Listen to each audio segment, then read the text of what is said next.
Sublime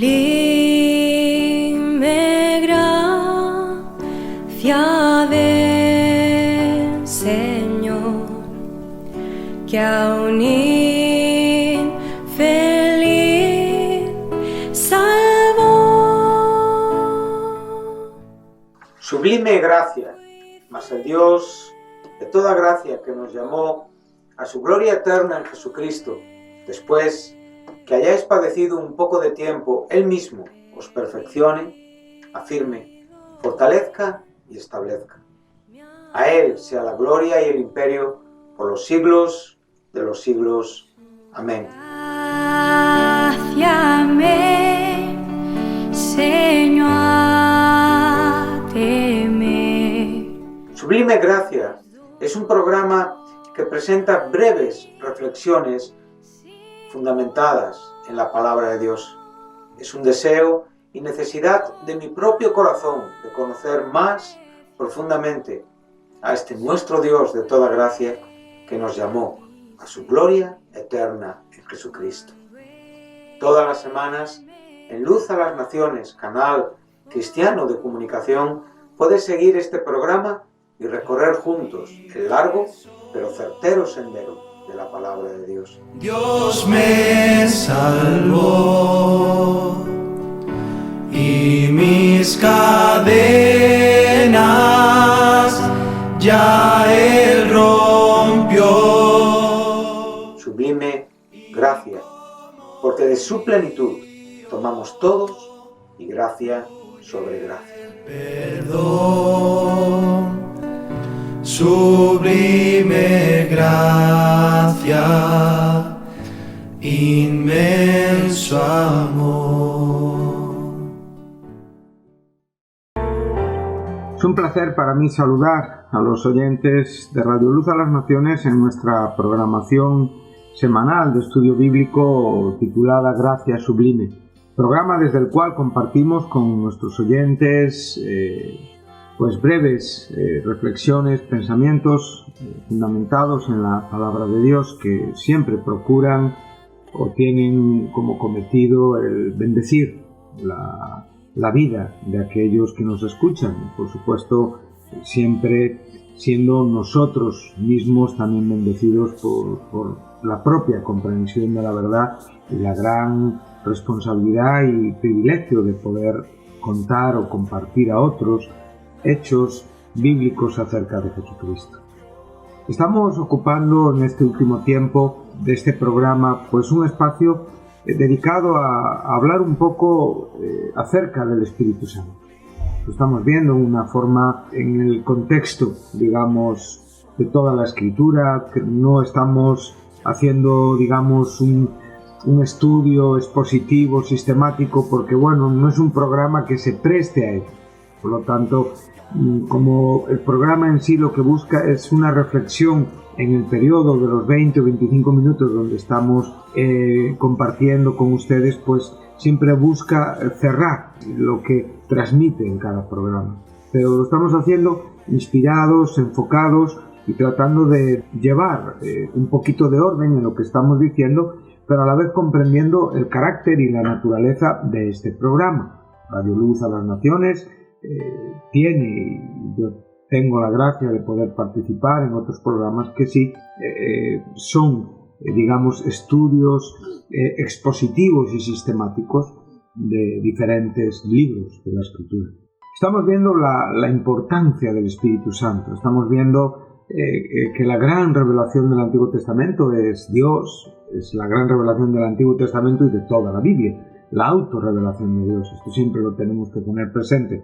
Sabemos de Dios porque Él ha querido enseñarnos, porque Él ha querido revelarse, porque realmente en la propia acción creativa donde Él establece al hombre en el Edén, de la nada, porque siempre debemos de pensar, como bien nos enseña el escritor de Hebreos, claramente dice que por la fe nosotros comprendemos, ¿sí? Podemos entender que el universo ha sido hecho, constituido, creado por la palabra de Dios, o sea, todo lo que es consecuencia, producto de la propia declaración creativa de Dios, es a partir de lo que no existía. También nos dice el verso 6 que sin fe es imposible agradar a Dios, porque el que se le acerca necesita creer que Él es Dios y que es galardonador de todos aquellos que le buscan. Por lo tanto, Dios, cuando crea al hombre, pone en el hombre la condición de relacionarse con Él, la condición de comprender quién es el hombre en sí mismo y quién es Dios. Adán podía ir descubriendo la gracia creativa, la bendición, la bondad, la misericordia del Creador, descubriendo cada cosa que el Señor iba poniendo delante de sus ojos. El tesoro por excelencia que Dios puso fue la mujer, su esposa, y Él declaró la gran bendición que era Eva a su lado. Y Él pudo decir perfectamente, ahora esto es hueso de mis huesos, carne de mi carne. Entonces ahí se establece esa declaración contundente de la propia idea matrimonial de Dios para los hombres, y es por lo tanto dejará el hombre a su padre y a su madre y se unirá a su mujer y serán una sola carne. Bueno, es precioso ver que en todo lo que Dios crea, Dios revela su persona, y esto es algo que es tan amplio a la propia palabra. En la propia palabra es donde podemos ver todos estos hechos que nos trascienden en cuanto a la propia evidencia testimonial o presencial del ser humano. El hombre no estaba cuando Dios creó los cielos y la tierra. Posiblemente el ejército de los cielos, los ángeles, eran ya parte de la creación y pudieron asistir a todas estas cosas. Hay muchas cosas que no podemos precisar ni sabemos porque están más allá de nuestras comprensiones razonables o incluso espirituales, porque aun el hombre en Cristo, siendo una persona renovada, transformada, espiritual, que alberga el mismo Espíritu Santo de Dios, nosotros tenemos un límite en cuanto al conocimiento, incomparable en lo que Dios es. Por lo tanto, esa acción, como digo, creativa, es una acción que ya se revela, y el propósito de crear es revelar. Pero a la vez también tenemos que, en el Nuevo Testamento, tenemos una revelación clara. Como digo, es uno de los fundamentos doctrinales de la Iglesia y ha sido de las verdades doctrinales que más controversia crearon en el primer siglo. La humanización de Dios en Cristo y, como no, las tres personas de la Trinidad de Dios, el Padre, el Hijo y el Espíritu Santo, o sea, un solo Dios revelado en tres personas. Y esta es, como digo, la gran revelación que tenemos en el Nuevo Testamento, la Trinidad. Y pudimos hablar de esos versículos que nos enseña ya el apóstol Pablo, claramente contradiciendo el propio politeísmo ya heredado por la condición pecaminosa de los hombres, ¿verdad? Porque, como decimos, Adán fue creado en una conciencia limpia. Adán fue creado perfecto. En él no había pecado. El pecado, evidentemente, fue la consecuencia de su propia desobediencia. O sea, él decidió desoír a Dios, él decidió desafiar a Dios, él aceptó la doctrina, la oferta que la serpiente le presentó. Y en este momento, a su propia vida, trajo la destrucción por causa del pecado. O sea, el pecado fue la consecuencia de la desobediencia. Adán desobedeció, pecó y murió en ese momento. Cayó de su condición espiritualmente correcta en el Edén. Y eso ha trascendido a toda la raza humana. En Adán todos pecan y en Adán todos mueren. De la misma manera que en Cristo todos viven y en Cristo todos somos. Entonces, lo que realmente podemos ver es que ese politeísmo ya data de los comienzos de la Escritura, y podemos ver al hombre buscando dioses donde no los hay, creando sus propios dioses, adorando a lo que es el producto más de su necesidad y de su imaginación que de la propia realidad divina. Hoy en el mundo tenemos esto. Hoy los cristianos estamos muchas veces batallando con esto. Claro que no vivimos en épocas antiguas.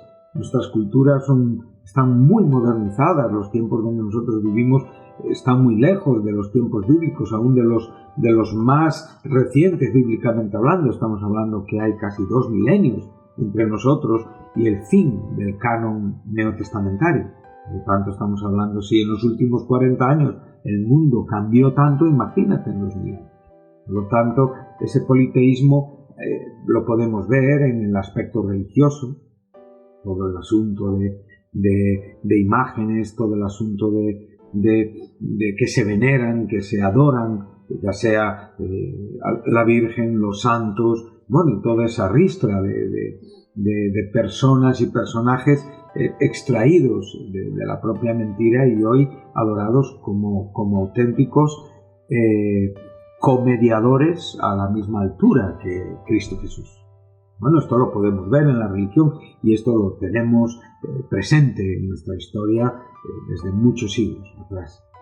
Sabemos que muchas de estas religiones fueron establecidas muy poquito después de que Cristo anduviera por este mundo, llevara a cabo su obra expiatoria, y uno de los grandes cambios que sucedieron en este politeísmo religioso es exactamente uno de los principios fundamentales de lo que es la redención, el perdón de nuestros pecados, ya que evidentemente por 1500 años, una vez al año se llevaba a cabo un perdón de pecados en Israel. Ese era el día de la expiación. En esa fiesta el sumo sacerdote entraba al mismísimo lugar santísimo y ahí introducía la sangre evidentemente de la víctima expiatoria, que a la postre Cristo llegaría a ser el Cordero de Dios definitivo, el que cumple todas las expectativas, el perfecto entre todo lo que eran los sacrificios imperfectos y las sombras, y aquel que realmente quitaría definitivamente el pecado del mundo. Pero hasta ese momento, ese perdón de pecados se llevaba a cabo. Y sabemos que aún esta fiesta tiene un carácter escatológico. Sabemos que justo antes del establecimiento milenial y en el tiempo de la segunda venida de Jesucristo, realmente Israel va a tener un arrepentimiento y va a aceptar la sangre de Jesucristo como el argumento expiatorio, como el elemento expiatorio para el perdón definitivo de Dios al pueblo judío, al pueblo del pacto, al Israel del Antiguo Testamento. Por lo tanto, estas cosas son maravillosas, queridos oyentes. Entonces, hasta ese momento, el sumo sacerdote era un tipo, una figura de Jesucristo. Y él entraba previo llevar a cabo todos los detalles de ese sacrificio anteriores, con los 2 machos cabríos, con la muerte de uno, con la libertad de otro, con todo el proceso, con todos los detalles en el altar, en lo que es lo primero que nos encontrábamos, el altar del sacrificio.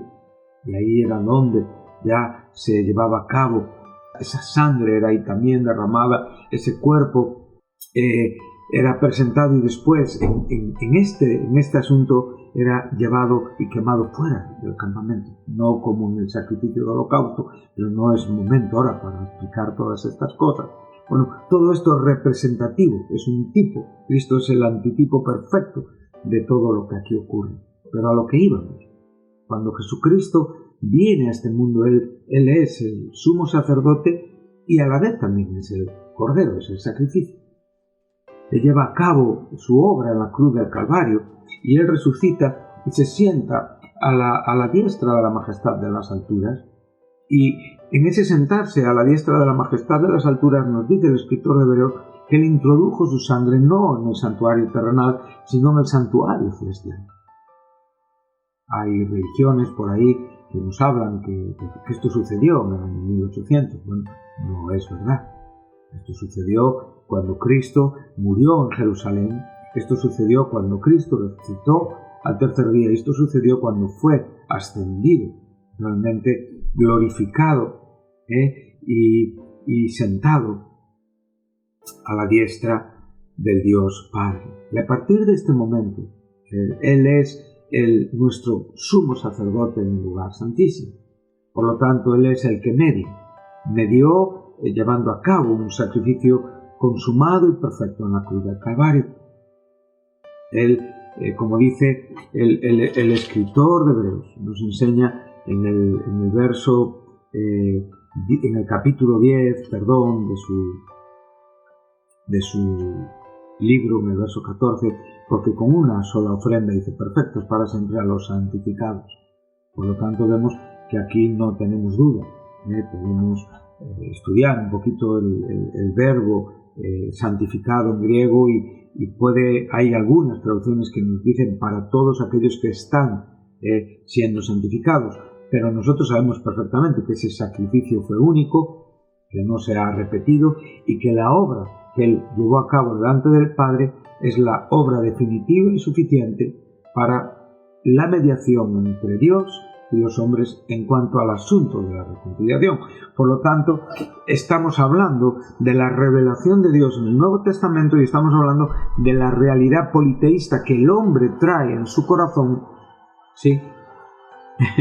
Desde tiempos remotos en cuanto a la caída de Adán.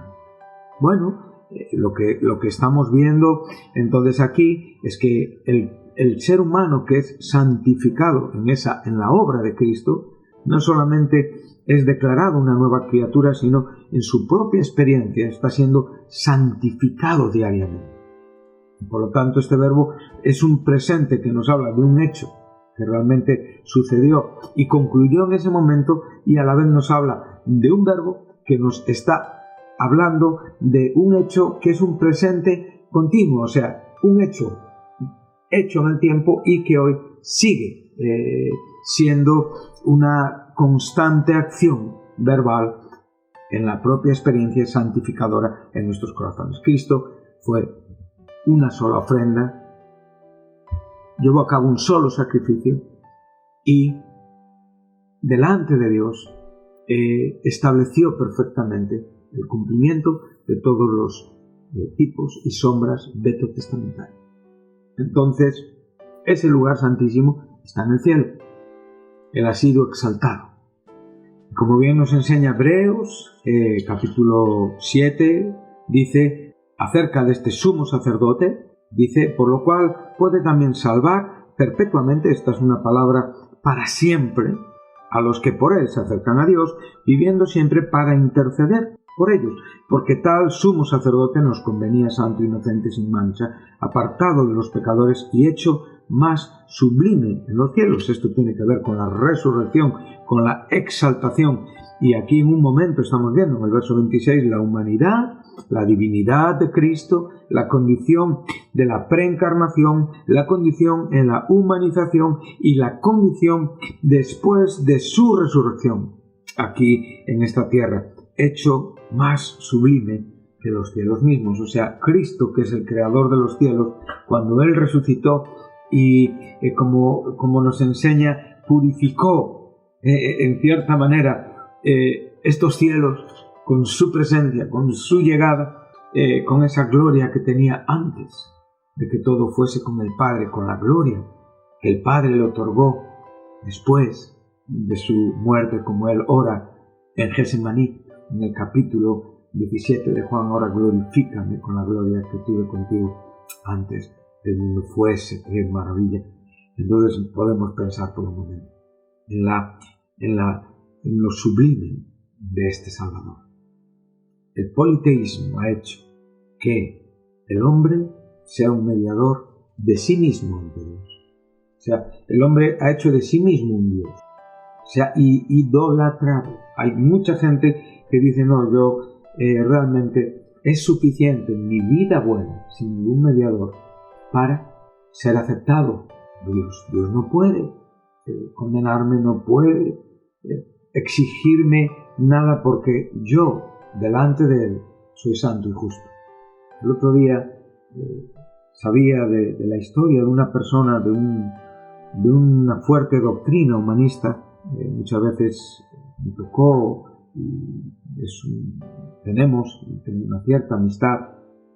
Le hablo muchas veces de Jesús. Le digo la importancia de tener a Jesús como tu Salvador, la importancia de reconocer nuestra condición de pecado. Entonces, su respuesta era esta: bueno, yo llevo mucho tiempo haciendo lo bueno, yo no necesito que nadie intervenga por mí, porque lo que yo hago es justo. Es una persona muy dedicada a las necesidades del prójimo, muy esforzada, paga un precio muy alto. No hace mucho tuvo un gran quebrar su salud en un lugar remoto de África, exponiéndose a la misma muerte. O sea, una persona que su gasto es humano, que su gasto es material, porque su economía también la invierte. Pero sin embargo, esto delante de Dios es nada.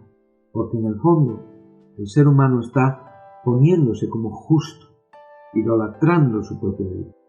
Esto es una forma de idolatría que desplaza a nuestro mediador. No le desplaza, él sigue estando ahí, pero claro, es una condición responsable delante de Dios. Por otro lado, tenemos aquí también todo, como digo, la ristra de santos y de la misma Virgen, que es una mujer que en la propia Biblia, María, se nos presenta como una mujer santa, piadosa. Sin embargo, la propia religión la ha convertido en una comediadora con Jesucristo. Ella intercede, los santos interceden. Esto es un politeísmo diabólico, no, lo siguiente, porque esto tiene una trascendencia en el paganismo. O sea, la religión católica ha incluido el paganismo. Y eso, las personas que hoy son devotos de esta religión no lo saben. Pero en realidad lo que la religión católica es el paganismo antiguo, con una versión religiosa parecida a la Biblia, incluyendo a Jesucristo, incluyendo a Dios, hablando del Espíritu Santo, hablando de María, pero por supuesto con la aberración y la herejía de ocupar el lugar que Cristo tiene hoy como el único mediador entre Dios y los hombres, porque no hay otro nombre debajo del cielo en el cual podamos ser salvos. Jesucristo, hombre. Esto es una verdad que no podemos nunca olvidar. Esto lo enseñó Lucas en las propias palabras que Pedro y Juan dijeron ante el concilio en Hechos 4, versículo 12. En ningún otro hay salvación. El propio Pablo nos enseña en su epístola a Timoteo, donde nos dice las siguientes palabras: porque hay un solo Dios, un solo mediador entre Dios y los hombres, Jesucristo hombre, el cual se dio a sí mismo en rescate por todos, de lo cual se dio testimonio a su debido tiempo. 1 Timoteo, capítulo 2, versículos 26. Queridos oyentes, el Espíritu Santo, la revelación de la Trinidad de Dios, tan controversial en los tiempos bíblicos, hoy es una verdad maravillosa. Recordemos hoy a Jesucristo, hecho más sublime de los cielos. Aquel que hoy vive, y su existencia es para seguir mediando en virtud de su único sacrificio. Acerquémonos hoy a Él con confianza. Podamos acercarnos a Dios a través de la fe en su sangre, por la propia propiciación llevada a cabo por su sangre. Los cristianos no tenemos otro representante y los hombres no tienen otra posibilidad de salvación que Jesucristo. Que Dios nos abra los ojos y que Dios pueda abrir los ojos de aquellos que hoy puedan estar escuchando este programa y que estén en el error de la autoidolatría o de la idolatría equivocada, aceptando la doctrina politeísta del mundo caído. Que Dios les bendiga. Hasta el próximo programa. Gracias.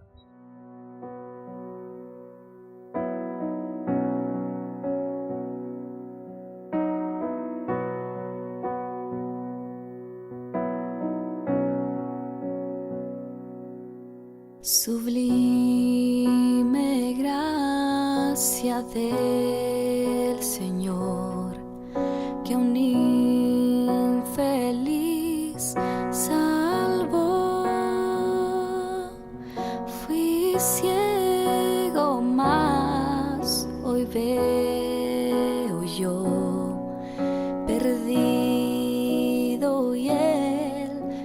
yo. Su gracia me enseñó a Sublime gracia. mis dudas ahuyentó. Porque de su plenitud tomamos todos, y gracia sobre gracia, pues la ley por medio de Moisés fue dada, pero la gracia y la verdad vinieron por medio de Jesucristo. Él me transformó.